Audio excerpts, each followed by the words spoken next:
to get back to some questions after all the RVR talk. So, question number one, can we update a blueprint after we make some changes to the house? The answer is, of course. If you have a blueprint for a house and you make some changes to the house, you can simply re-update the blueprint. Well, that'd be actually update the blueprint, and you'd be just fine. Next. Question. Are there going to be duck-themed undergarments in the game? I'm glad, you asked, Max, you asked multiple questions, and because this one was such an important one to the game, I'm actually letting you get away with it. No, there won't be. But, if we fund, give me your address, maybe I'll send you something. On the unimportant question you asked about great swords, which just kind of said great swords, I assume you're asking, are there going to be? Absolutely. Will there be a dedicated healing class?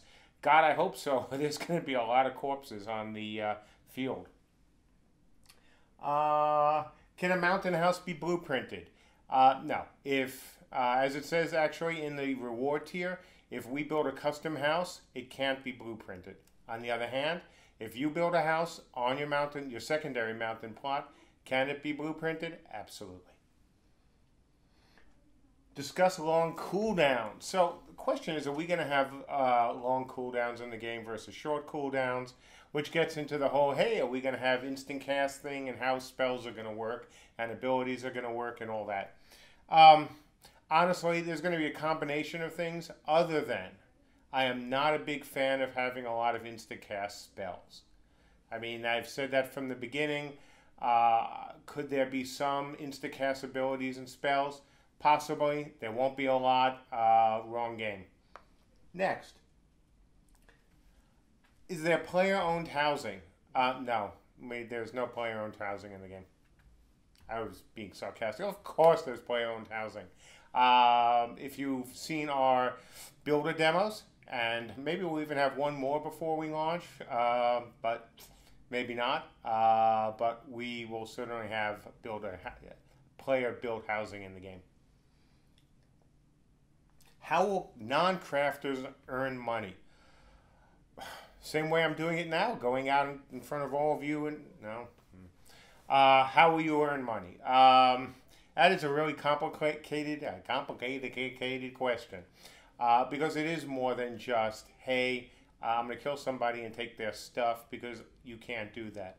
That is going to be a future update. It is long, it is complicated, it is really good. I think it's a little BSC, but I think you guys are going to like it. But of course you can earn money that way. Other ways you can earn money, non-crafters can get some revenue generating property. They cannot be crafters, and crafters will have certain things that they can only get, but there will also be ways for non-crafters to make some money simply by not simply going out and engaging in RVR. What ideas do I have to balance the three realms?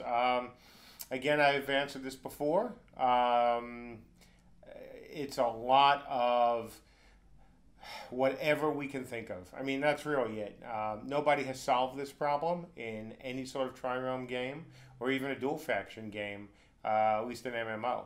Sure, if you want to lock down sides and say nobody can join a side until the other side is balanced, but obviously we can't do that in this game. Can an NPC build from a blueprint and not a crafter? Yes, I've talked about that. NPCs can build a house for a non-crafter, but they're more expensive and they're not as good. Crafters have the advantage. On the other hand, if you can't find a crafter, and depending on what you need built, they might be able to, and again, might be able to do it. If you're looking to build this huge structure and you need help from an NPC and your guys are engaging in RVR, absolutely. That's, we obviously need to do that. On the other hand, if you're looking to build a big house, if you're looking to do something for yourself and you want an NPC to do it, that's going to be a bit tougher. Are there going to be pet classes in the game? Right now, no. Though a user sent me an interesting idea that I want to think about what kind of pets. That might be interesting. I don't know if we'll do it, but the problem with pet classes is the same problem that's always been for pet classes. Once you have a pet, it's like having another body in there, which means you've got to deal with it, whether it's in modeling it, animating it, and then of course rendering it, excuse me, when the game goes live.